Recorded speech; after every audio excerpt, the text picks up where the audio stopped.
अरे कितना कीमती समय मिला है, कितना कीमती समय मिला है। आप समझ नहीं पा रहे हैं, आप समझ नहीं पा रहे, पछताना पड़ेगा बाद में।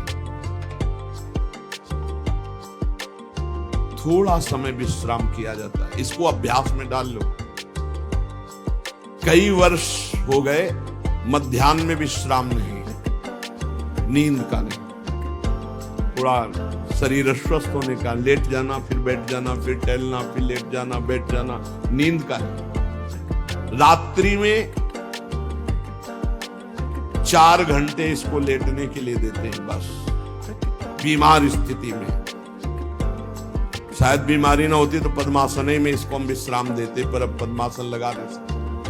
शरीर सुख आराम त्याग किए बिना भगवत मार्ग में कोई भी विजितात्मा नहीं हो सकता।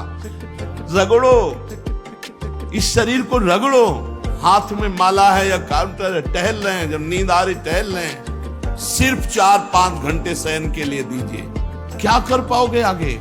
यही अवस्थाएं हैं, नवयुवक अवस्था। इसी पर विजय प्राप्त करो, नींद आदि पर, भोजन पर, नींद पर। जानबूझकर 1-2 दिन भोजन छोड़कर भजन पड़े नहीं रहना, कोई जान न पावे कि आप भोजन नहीं किए। पूरी दिनचर्या ज्यों कितने होनी चाहिए। जिद्दी स्वभाव, परमार्थ के पथिक का जिद्दी स्वभाव, आराम त्यागी स्वभाव। और शरीर को जैसा बना लो प्रभु वैसे ही है, इसमें जड़ है, कोई अंतर नहीं पड़ता है। रात में सो, दिन में 4 घंटा सोने का अभ्यास बना लो, दिन में सोते रहो। अभ्यास है, चाहे जगने का बना लो चाहे सोने का। आधा आधा कवल रोज बढ़ाते चले जाओ, भोजन आते फैलती चली जाएंगी। आधा आधा कवल रोज कम करते चले जाओ। 24 घंटे में 400 ग्राम अन्न से स्वस्थ शरीर का पोषण हो जाएगा और वो क्रियाशील रहेगा। 400 ग्राम अन्न से काहे को बर्बाद कर रहे हो? आते बढ़ाते चले जा रहे हो। इसको कम करो, कम करो। भोजन 400 ग्राम अन्न से काम चल जाएगा। जिसे भगवत प्राप्ति के बिना जिया नहीं जा रहा, तब भगवत प्राप्ति होती। ये शरीर सुख आराम के त्यागने की, हमें बहुत समय बर्बाद मत करो, समय बर्बाद मत। भोजन कर रहे हो, नाम जब चल रहा है, अंदर पद चल रहा है, कोई भी भोग तुम्हें नहीं फंसा सकता यदि भगवान नाम चल रहा है। समझी नहीं? भगवान नाम नहीं जप करना, बस मन मानी आचरण करना। बड़ी भारी आवश्यकता है शरीर सुख आराम के मिटाने की साधक को। जीवन भर इसी में लगे रहे, जीवन भर। जब से इस मार्ग में चले तो इसी पर नींद और भूख, 2 पर भारी प्रहार रहा है। नींद और भूख, तो भगवान की कृपा से ऐसा। अब तो बहुत भारी रोग से ग्रसित है। पीछे मुरारी शरण आए और कहा अल्ट्रासाउंड कराने चलना है, डॉक्टर ने बोला है, तो आज कुछ खाना नहीं। उनका आज की बात कर रहे हो, 3-4 दिन से कुछ नहीं गया। जब डॉक्टर वहां देखा तो बोला बाबा पानी पे रहते हो क्या? जो वैसे किया, जानबूझ करके मधुकरी नहीं जाना, 3-4 दिन नहीं पाना। अब देखते हैं भजन कैसे होता है। और यह अभ्यास बचपन से, भूखे रह करके, सर्दी में, गर्मी में, बीमारी में, हर स्थिति में भजन नहीं छूटना, दिनचर्या नहीं छूटनी। शयन में जो तुम्हें सुख मिलता है वो तमोगुणी नींद का है। जागृत होकर भजन में अगर समय व्यतीत कर दो, हाँ, जीवन आनंद में। शरीर सुख आराम को नष्ट करने की जरूरत है साधक को। दिन में सोना बंद करो। जो रात्रि में जगते हैं वो सो सकते हैं आधा टाइम। आधा टाइम सोने का टाइम 4 घंटे, तो 2 घंटे विश्राम कर लो। और रात्रि में ऐसी सेवाएं करो कि 1-2 घंटा उसमें विश्राम कर लो। 4 घंटे से काम। और जो रात्रि में चैन से सोते हैं, दिन में मत सो। दिन में टहलो, माला लो और अपने ही कमरे में टहलो, बंद करके कमरा, अपने ही अंदर टहलो, खूब नाम जप करो, मंत्र जप करो। देखो कैसा आनंद आता है कि अरे तेरा समय जा रहा है, पता नहीं आगे कौन सा रोग आ जाएगा, कौन सी घटना घट जाएगी, तू भजन करने लायक रहे या न रहे। आज भजन कर लेगा तो कल, बता रहे हैं ना, हर समय मन उत्साहित रहता है। तभी हम कह रहे कि भजन करोगे तो मरते दम तक तुम्हारा उत्साह नष्ट नहीं होगा, उत्साह संपन्न। कितना आनंद रहता है। मन से भगवत आराधना शुरू हो जाती है, मन से पाठ शुरू हो जाता है, मन से परिक्रमा शुरू हो जाती है। हमें लगना है, आराम शब्द जीवन में नहीं। सीधी बात समझो, जब तक भगवत प्राप्ति नहीं तब तक आराम नहीं।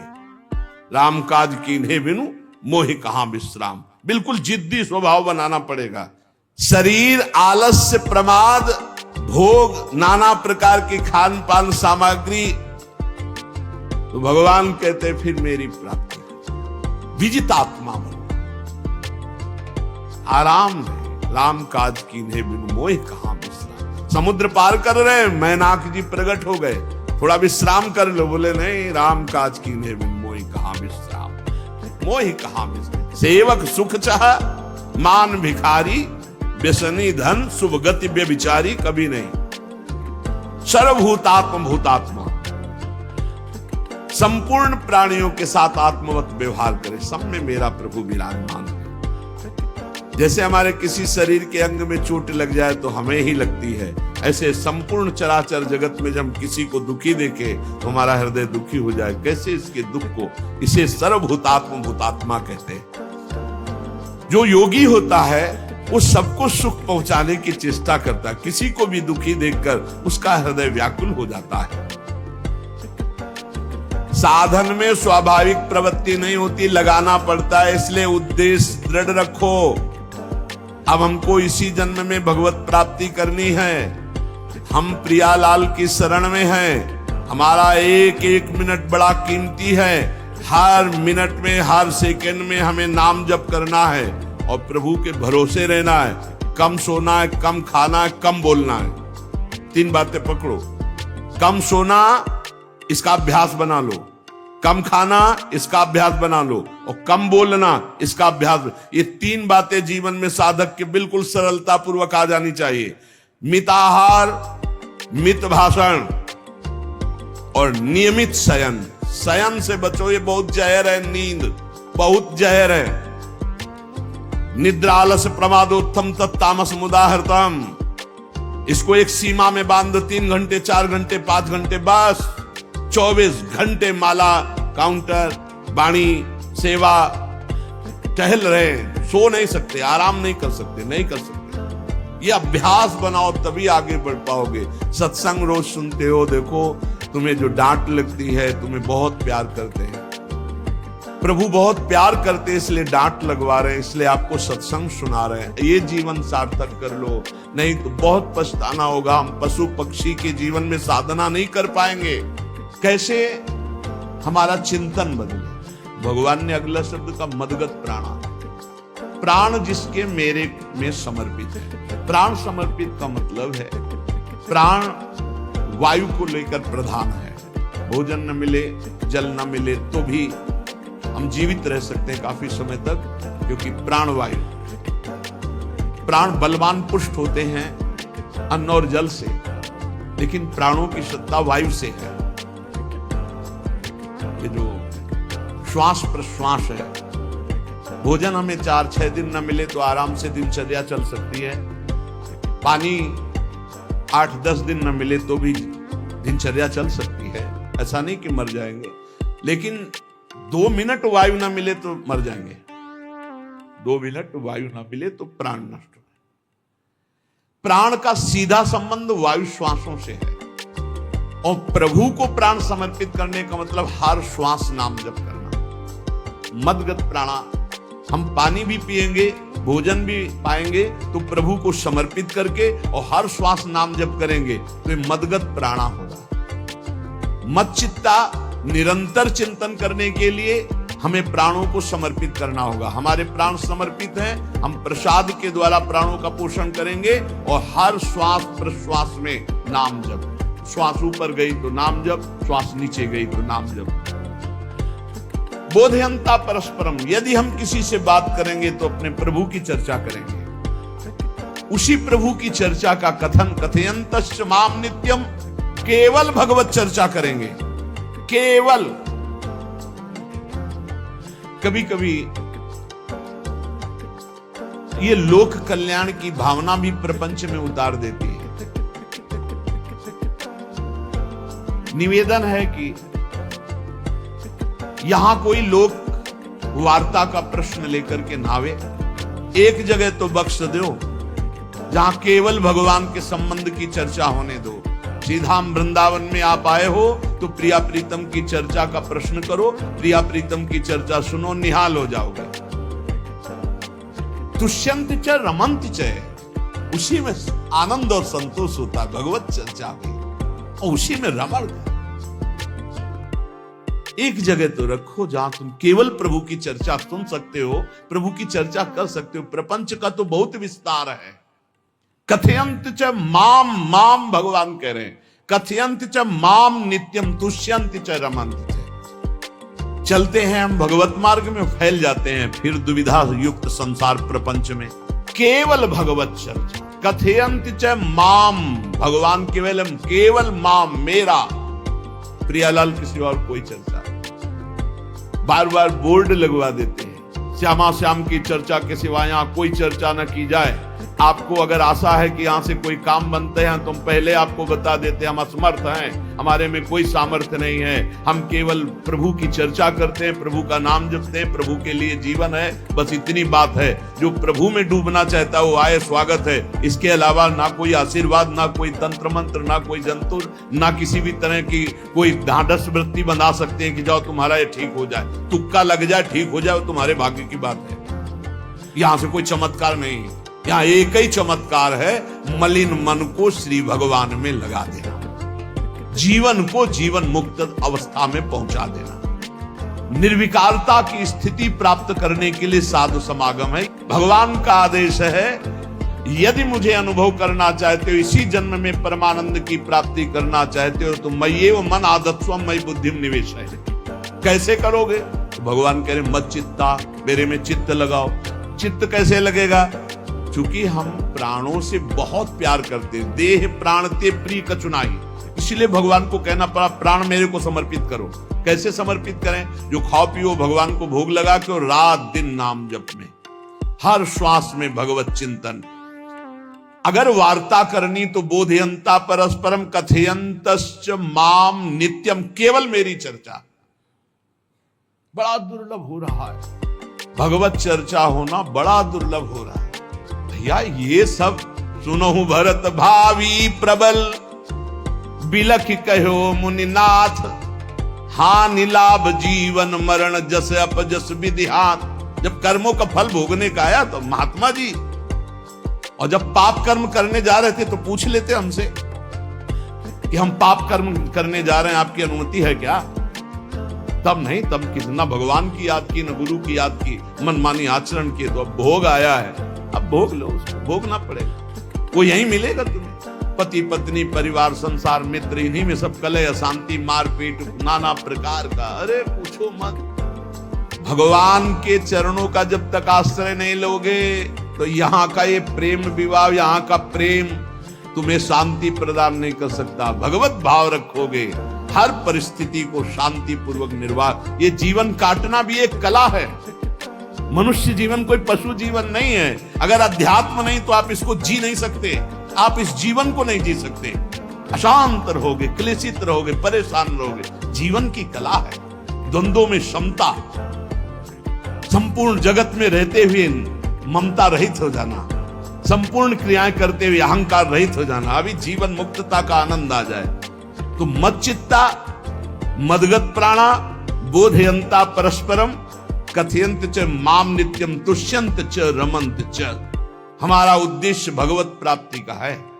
जो भगवत संबंध से भगवत प्राप्ति करना चाहता है उसके लिए दरबार खुला है, फ्री है, कोई फीस नहीं है, कोई शर्त नहीं है। तुम कौन हो, कहां के हो, कोई मतलब नहीं। आपका केवल संबंध भगवान के संबंध से वार्ता होगी तो यहां हो सकती है। इसलिए सावधानी होकर हमारे समय को निरर्थक ना किया जाए। बहुत कीमती समय, जब प्रश्न होता है तो फिर उस पर चर्चा करनी ही होती है। हमें सिर्फ भगवान का आदेश है, कथयंतश्च माम नित्यम तुष्यन्ति च रमन्ति च। उसी में संतोष करना, उसी में रमण करना है। हमारा भरण पोषण श्री प्रिया जी से होता है, किसी व्यक्ति से नहीं होता है। हमारे यहां श्री श्यामा श्याम विराजमान है, उनका पूरा जगत है। तुम्हारी बुद्धि में मेड़ है, भेदभाव है, उनके लिए भेदभाव नहीं। सब मम प्रिय, सब मम उपजाए, तो हम अपने स्वामी के अनुसार चलेंगे। सब मेरे प्राणनाथ श्यामा श्याम के जन है। कोई भी हो, इतना ना छोटा ना इतना बड़ा, ना इतना प्रिय ना इतना अप्रिय, सब बराबर है। एक तरफ चाहे गुणात्मा, गुण से युक्त महात्मा, और एक चाहे दुरात्मा, दुर्गुणों से युक्त, दोनों को ऐसे दुलार करके श्री जी की तरफ बढ़ाने वाला मार्ग, ये मार्ग यहाँ का है। कथयंत माम नित्यम तुष्यंत च रमन्त तेषाम सतत युक्तानाम भजताम प्रीति पूर्वकम। जो सतत प्रेम पूर्वक मेरा भजन करता है, भगवान कह रहे ददामि बुद्धि योगम तम, उसकी बुद्धि का योग मैं करा देता हूं।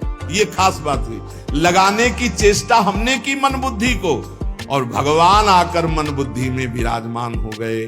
तेषामेवानुकंपार्थ महमज्ञानजं तमः नास्यात्म्यात्म भावस्थो ज्ञान दीपेन भास्वता। भगवान कृपा करके उसके हृदय में ज्ञान प्रकाशित कर दिया।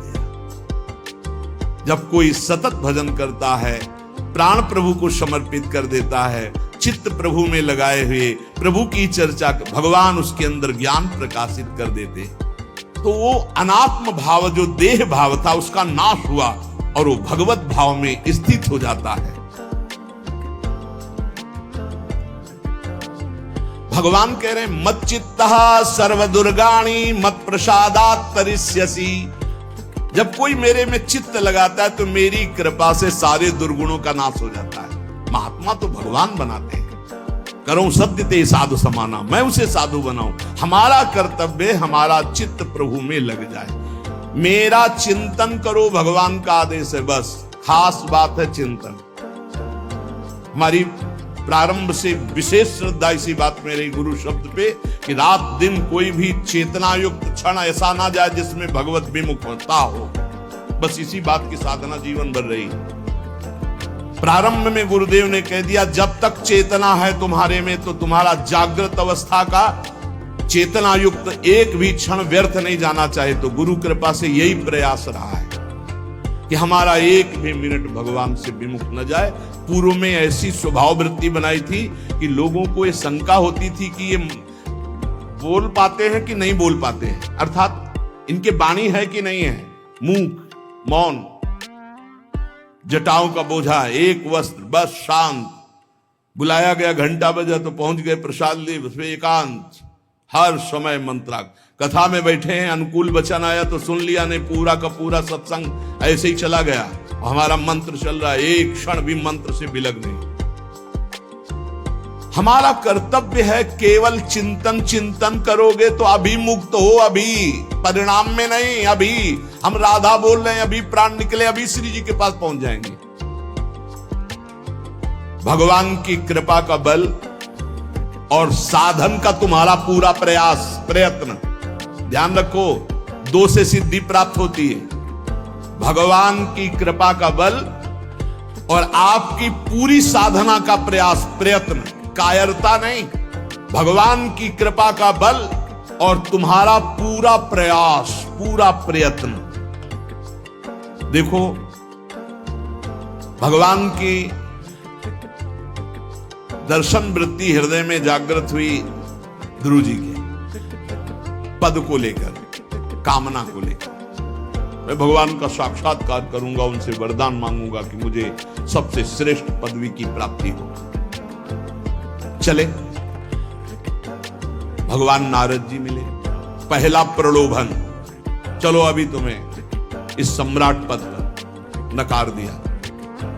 फिर भय, सांप हैं, बीछी हैं, जंगल के बड़े, और फिर यक्ष राक्षस, न जाने कौन कौन है। तुम अभी बालक हो, तुम्हें खा जाएंगे, तुम क्या तपस्या करोगे, क्या भजन। नहीं, इससे भी नहीं टिके। कुछ भी हो, कदम वापस नहीं जाएंगे, अब तो हरि की प्राप्ति। तो गुरु मंत्र दे दिया। 6 महीने बहुत ही देह भाव रहित होकर उच्च कोटि की साधना की। बालक होने पर यही मथुरा में, मधुपुरी में देह भाव रहित होकर के, क्योंकि जंगल में ऐसे ऐसे मच्छर बड़े बड़े ना, एक मच्छर मारे तो पूरा होश खराब हो जाए, पूरी चेतना जागृत। तो उस 5 वर्ष के राजकुमार के शरीर में कितने मच्छर चिपके रहे होंगे। क्या क्या भयावह। हमने तो सेनपुर में देखा, आसन लगाए बैठे काला नाग सांप ऐसे फुसकार रहा है। पूरा दृढ़ निश्चय है कि अगर ये काटने का समय है तो काट लेगा, नहीं काटना तो बिल्कुल नहीं काटेगा, बैठे रहो। वैसे पास से निकल गए, छाती से भी निकल गए हैं। निश्चय है कि अगर काटना है काट। सैकड़ों बिच्छू कभी ऐसे डंक नहीं मारा। और अगर काटना हो मारना हो ना तो बढ़िया महल में बैठे हो तो वहां जाके काट लेंगे। ध्रुव जी अपनी निष्ठा से कभी नहीं विचलित हुए। अब जब भगवान सामने आए तो आखिरकार 5 वर्ष के बालक घबरा गए। भगवान का तेज, भगवान का रूप, भगवान की महिमा। भगवान मुस्कुराए, कृपा दृष्टि से देखे, बल मिला, भगवान को देख पा रहे हैं। अब मन में आया कि मैं स्तुति कैसे करूं, क्योंकि कोई ज्ञान तो है नहीं। भजन किया, भगवान की प्राप्ति हो रही, लेकिन अब कोई ऐसा ज्ञान तो है नहीं जिससे भगवान का स्तवन करे। भगवान की तरफ देख करके कुछ कहना चाहते हैं, पर क्या भगवान को कहें ये ज्ञान नहीं। तो भगवान ने अपने ज्ञान स्वरूप शंख का गुरु जी के कपोल पे स्पर्श करा दिया। जो भगवान कह रहे, ज्ञान तो मेरी कृपा से होता है। अभी पीछे इस श्लोक में भगवान ने कहा, तेसा मेवानुकंपार्थो महमक ज्ञानजम तमहा नासयाम्यात्म भावस्थो। अनात्म भाव का ये जो आत्मस्वरूप अनात्म देह में भाव आ गया है, इसके नाश का जो ज्ञान होता है ये भगवान की कृपा से होता है। जे भी संग छुआया दिव्य ज्ञान और भगवान की दिव्य स्तुति की। तो ये देखा जाता है कि भगवान की कृपा से ही साधक में दिव्यता आती है, दिव्य ज्ञान आते हैं। पर प्रयत्न अपना होना चाहिए। प्रयत्न था तभी तपस्या में आए, नहीं तो प्रलोभन में फंस जाते या भय में डर जाते। ना प्रलोभन में फंसे चक्रवर्ती सम्राट पद देने पर, और ना भय में फंसे कि सांप बिच्छी और सिंह खा जाएगा, इससे भयभीत नहीं हुए। और प्रयत्न इतनी जोर का किया, आप भागवत में पढ़ लीजिए, देह भाव रहित होकर कितना कठोर तप, 6 महीने में भगवत साक्षात्कार। आत्मबल, भगवत कृपा बल। ये मन है बहुत डराता है, कैसे जिएंगे, बुढ़ापे में कौन सेवा करेगा, क्या दुनिया का प्रपंच खड़ा कर देता है। इसको इसी ज्ञान से काटो। भगवान है ना, भगवान सब, भगवान के लिए हमने जीवन दिया। ये जीवन भगवान के लिए हर, अरे दिव्य हो जाओगे, रिद्धियां सिद्धियां हाथ जोड़े खड़ी रहेंगी। भगवान जानते हो क्या भगवान है। हम एक बार भगवान के नाम पर अपने आप को न्यौछावर तो करके देखें। पर ये अहंकारी जीव मानता नहीं। ये अहंकार का बल लिए रहता है। आसुरी प्रकृति है ये अहंकार। अहंकारम बलम दर्पम कामम क्रोधम च संश्रिताः। जिसके अंदर ये आसुरी प्रवृत्ति अहंकार होता है, उसमें काम क्रोध लोभ ये भरपूर होते हैं। कहां से भगवत प्राप्ति हो। जहां ये दुश्मन रहते हैं वो घर तो तुमने सुरक्षित दे रखा है दुश्मनों को। आसुरी प्रकृति को तुमने, अहंकार को अपना स्वामित्व दे रखा है। मैं वो अहंकार जिसके साथ प्रकृति लगती है। जब अहंकार और बढ़ जाता है तो ईश्वरोहम अहम भोगी सिद्धोहम बलवान सुखी। तरंग से समुद्र नहीं होता, समुद्र से तरंग होती है। हम जितने भी हैं सब तरंग हैं उस परमात्मा की। वायु विकार नष्ट हुआ, समुद्र में ही लीन हो गए, ये बात है। लेकिन एक तरंग समुद्र नहीं पैदा कर सकती। एक सूर्य चमक रहा, कोई बन के सूर्य दूसरा चमक के दिखाए। बहुत सावधानी से उपासना करो।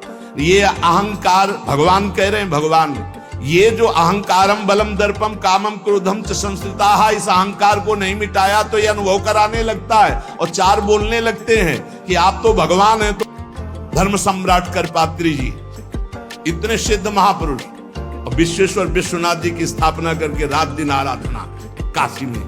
बड़े बड़े सिद्ध महापुरुष भगवान शिव की आराधना करते, बड़े बड़े सिद्ध महापुरुष भगवती अम्बा की आराधना करते। ये कौन सा ज्ञान प्रकट हो जाता है जो भगवत स्वरूपों का अपमान होने लगता है। मुझे यही समझ में नहीं आता। गुरु रूप से हमें शास्त्र के आचरण देने आए, मनमानी भ्रष्टाचार सिखाने नहीं आए।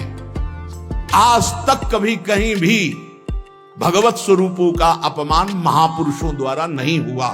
महापुरुष और भगवान में अंतर नहीं, पक्का मुझे विश्वास। हम तो चराचर जगत को भगवत स्वरूप मानते हैं, लेकिन आचरण कराने के लिए आचार्य गुरुदेव जैसे चले हैं वैसे ही चलना होता है। सदैव संतों ने अपने को अधम और तुच्छ और नीच कहा है। हनुमान जी जैसा कोई ज्ञानी महाबली, कोई त्यागी, कोई ब्रह्मचारी बैरागी, हनुमान जी जैसा कोई त्रिभुवन में द्वितीय हुआ हो तो बता दो। अतुलित बलधामम हेम शैलाभदेहम दनुजवन कृशानुम ज्ञानिनाम अग्रगण्यम। अरे जय गिर चरण दे हनुमंता चले उसगा पाताल तुरंता, हजार हजार को पकड़ के कछु मारिस कछु मर्दिस कछु मिले से धरि धूरी। अब विभीषण जी से कैसे परिचय बता रहे हैं। प्रात ले जो नाम हमारा, तेहि दिन ताहि ना मिले आहारा। असमय अधम सखा सुनु मोहु पर रघुबीर। क्या दैन्यता का स्वरूप हनुमान जी।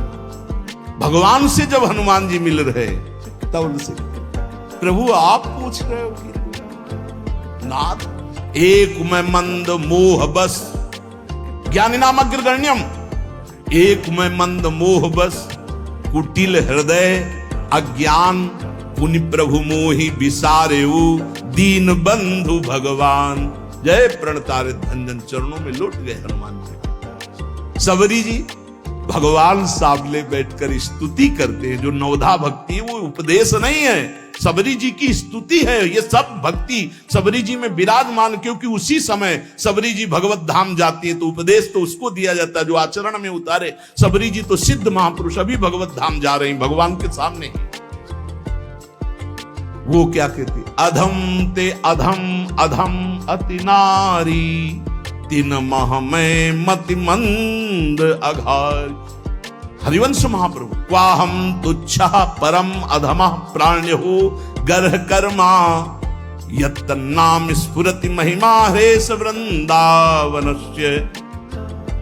इन सब बड़े बड़े आचार्य महापुरुषों ने भगवान की दास्ता स्वीकार करके जीवन अर्पित करके आचरण करके दिखाया। जहां ये आसुरी अहंकार होता है तो ईश्वरोहम महम भोगी सिद्धोहम बलवान, ये सिद्धावस्था नहीं है, ये तमोगुणी आसुरी अहंकार का परिणाम है जो ये दिखाई देता है भगवत स्वरूपों का अपमान करके। नहीं, यद्यपि अभेद है वो महापुरुष शिव और वो अभेद है, पर आचरण जब करेगा तो स्वामी और सेवक का करेगा।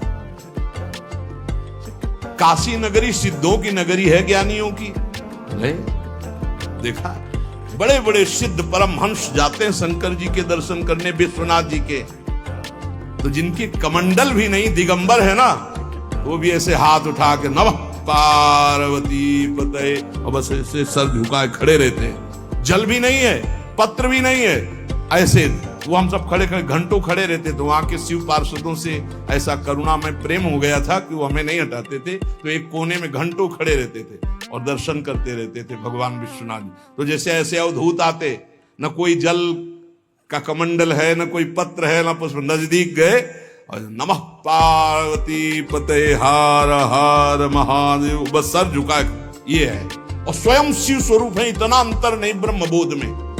भक्तों में भी कभी कभी अहम प्रकट होता है, वो वाणी से आपको दिखाई देगा, लेकिन वो आसुरी अहंकार नहीं होता। ध्यान रखना, ये उनका भागवतिक बल होता है, ये आसुरी अहंकार नहीं होता। जैसे जनक जी की सभा लगी हुई है, भगवान श्री राम लक्ष्मण जी विराजमान है विश्वामित्र जी के समीप बड़े सौम्य भाव से।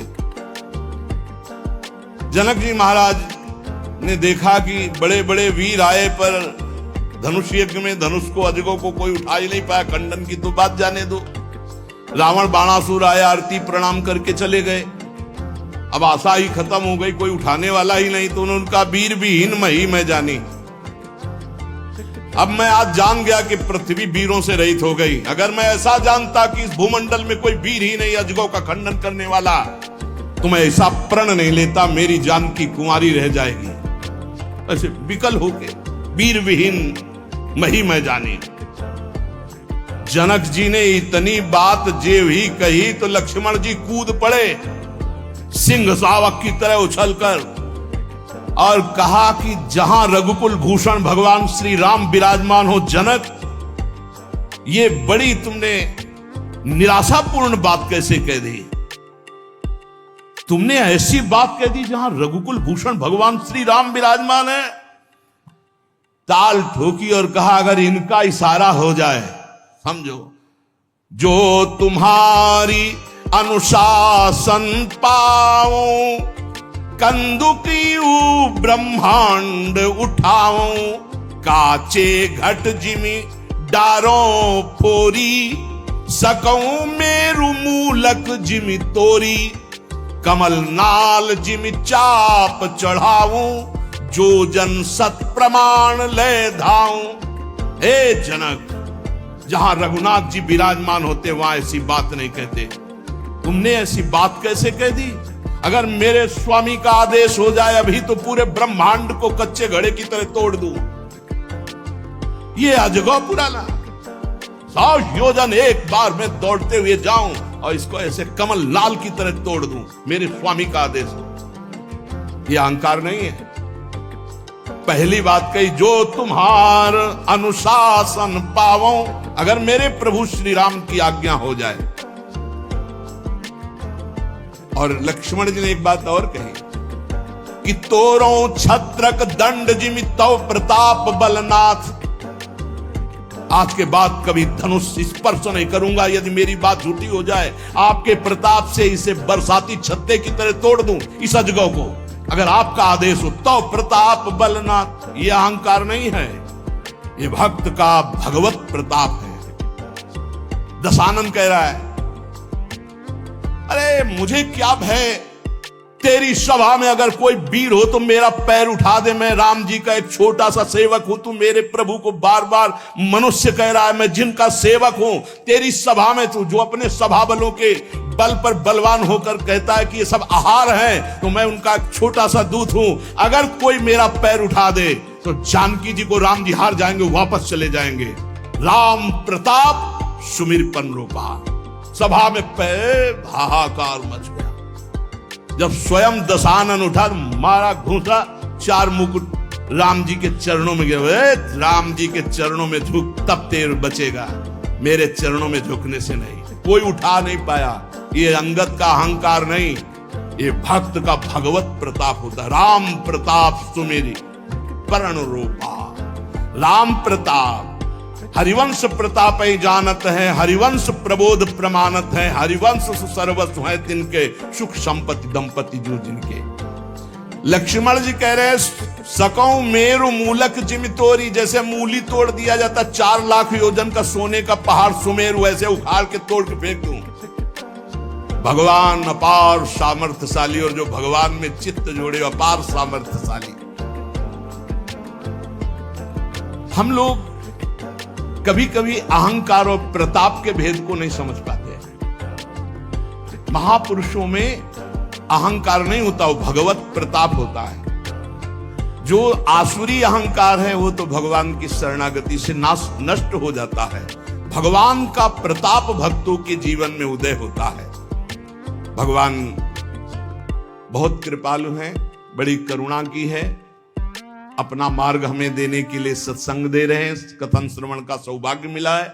इसी जन्म में हमें भगवत प्राप्ति करनी है। अपार बलशाली माया को परास्त करने का बल केवल भगवान की कृपा से प्राप्त होता है। इसलिए नाम जप करो, भगवत लीला गायन गुणगान करो और भगवान से प्रार्थना करो कि मेरा अहंकार आपके चरणों में समर्पित हो जाए। सारा दोष इसी अहंकार का है। ये संस्कृति मूल शूल प्रद नाना, सकल शोक दायक अभिमाना, ताते करें कृपा निधि दूरी, सेवक पर ममता अति भूरी। हमारे ऊपर बहुत प्यार है प्रभु का, हम उस प्यार के बल से अहंकार को प्रभु के चरणों में समर्पित करके इसी जन्म में जीवन मुक्त हो जाए। शेष चर्चा आगे। श्री राधा वल्लभ लाल की जय।